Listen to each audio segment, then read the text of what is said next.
Hey folks, ATK Insights is back with another video. इस video में हम Garuda constructions and engineering limited के IPO के बारे में डिस्कस करने वाले हैं. So as the name suggest, company construction और इंजीनियरिंग बिजनेस में है. इनका मेन रेवेन्यू सोर्स जो है वो सिविल कंस्ट्रक्शन से आता है, जिसमें कवर होते हैं आपके रेसिडेंशियल फ्लैट्स और अपार्टमेंट्स, कमर्शियल बिल्डिंग्स जैसे कि shops and offices, and a mix of both of these, मतलब residential cum commercial projects. Additionally ये लोग जो कॉरपोरेट्स है उनके लिए भी कंस्ट्रक्शन का काम करते हैं, जहाँ पे you can say head offices, warehouse construct करने में ये लोग हेल्प करते हैं. एक स्मॉल पोर्शन ऑफ रेवेन्यू इनका अदर सर्विसेज से भी आता है, जिसमें मेनली उस बिल्डिंग को ऑपरेट और मेंटेन करने का सर्विस, वहाँ पे मैकेनिकल और इलेक्ट्रिकल फिटिंग्स या जो प्लम्बिंग रिलेटेड काम होता है वो, या फिर जो फिनिशिंग में करना पड़ता है जैसे कि पेंटिंग एंड ऑल, भी ये लोग कवर करते हैं as a part of their construction services. Moving on to the application. So ये आईपीओ, जैसे कि मैंने बताया, आज ही स्टार्ट हुआ है 8 ऑफ अक्टूबर को, और ये परसों विच इज 10 ऑफ अक्टूबर तक ओपन रहेगा. Lot size is 157 share. So if आप अप्लाई कर रहे हैं तो 157 के लॉट्स में करेंगे. जहाँ तक कि रिटेलर्स का क्वेश्चन होता है, तो एक पैन के अगेंस्ट एक ही एप्लीकेशन डालना रिकमेंडेड है. जो इस आईपीओ का प्राइस बैंड है, that is 92 rupees to 95 rupees per share. So again, अगर एज अ रिटेलर मैं देखने जाऊँ तो हमेशा रिकमेंडेड होता है कि cut off price which is 95 rupees per share पे ही अप्लाई करें. कंपनी टोटल मार्केट से 264.10 रेस करने जा रही है, which is also the issue size. Moving on to the next important information.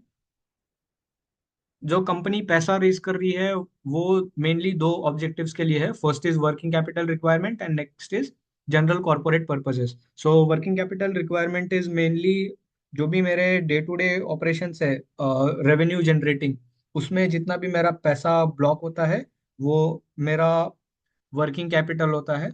You can से कि जिस दिन मुझे ऑर्डर मिला वहां से लेके जो मेरा कलेक्शन हुआ वहां तक के जितने भी खर्चे होते हैं वो मेरा वर्किंग कैपिटल में जाता है. General corporate purposes is SEBI की फीस हो गई, जो प्रोफेशनल्स बिजनेस रन कर रहे हैं उनकी सैलरी हो गई.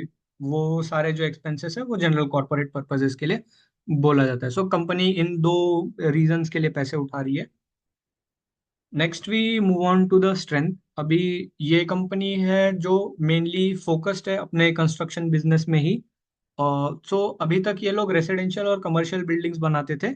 अब ये लोग इंडस्ट्रियल और इंफ्रास्ट्रक्चर प्रोजेक्ट भी बनाएंगे. तो व्हाट इज द डिफरेंस? जैसे कि मैंने पहले बताया, ये पहले रेसिडेंशियल जो फ्लैट्स होते थे और उसके नीचे दुकान शॉप्स वगैरह होते हैं वो बनाते थे. अभी ये लोग अ, जो एमएनसीज या कंपनीज है उनके लिए उनके हेड ऑफिसेस बनाएंगे और वेयर हाउसेस कंस्ट्रक्ट करेंगे. Next, second is strong project management and execution capabilities. तो द कंपनी इज क्लेमिंग कि इनका जो प्रोजेक्ट मैनेजमेंट है वो बहुत स्ट्रॉन्ग है. इनके पास एज ऑन 28 ऑफ सितंबर 2024 1.41 करोड़ के ऑर्डर्स इन हैंड है, जो अभी तक पेंडिंग डिलीवर नहीं हुए. मतलब 1.41 करोड़ का रेवेन्यू तो दिख रहा है. Next point is strong financials and experience team and qualified management. इसको हम अगले स्लाइड्स में डिस्कस करेंगे. Moving on to promoters. So company जिन लोगों ने फॉर्म किया है, वो है Praveen Kumar Vijendra Kumar Agarwal. Next promoter is PKH Ventures Limited, and the third one is मैकेंडियन टाउनशिप प्राइवेट लिमिटेड. सो ये तीन पार्टीज ने मिलके ये कंपनी फॉर्म करी है, जिसके शेयर्स में आप इन्वेस्ट करने जा रहे हो. अगर हम कंपनी का फाइनेंशियल देखें, which is very important aspect of an analyst, for an analyst. तो अगर हम तीन मेजर पैरामीटर्स देखें तो रेवेन्यू, पैट और नेटवर्थ है. तो सबसे पहले रेवेन्यू देखते हैं 2022 में, जहाँ की रेवेन्यू 77.03 करोड़ था। वो पिछले साल दैट इज FY23 में 161.02 करोड़ हुआ।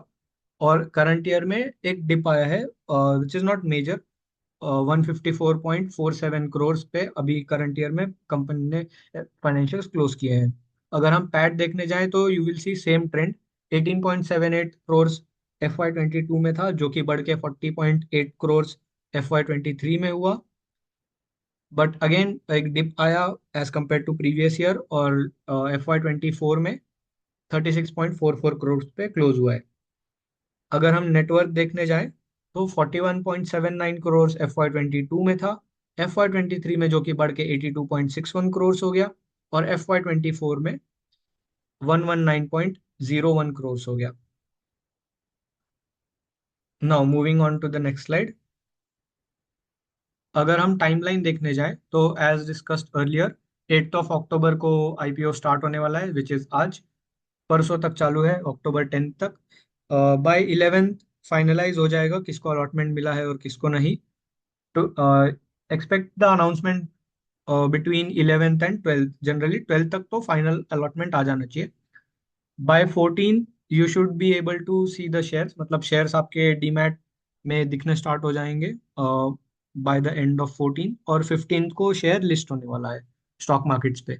Now if you ask me personally, क्या मैं इस आईपीओ में अप्लाई करने वाला हूँ? सो करंट जीएमपी अराउंड 23 है और 23% है।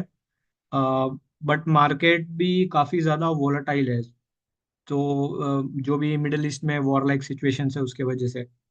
सो मैं तो इस आईपीओ को अभी अवॉइड करने का सोच रहा हूँ। बट अभी सब्सक्रिप्शन डेटा देखते हैं कल और परसों, और based on that I will make the final call. If you have any other doubts you can put in the comment section. Thank you.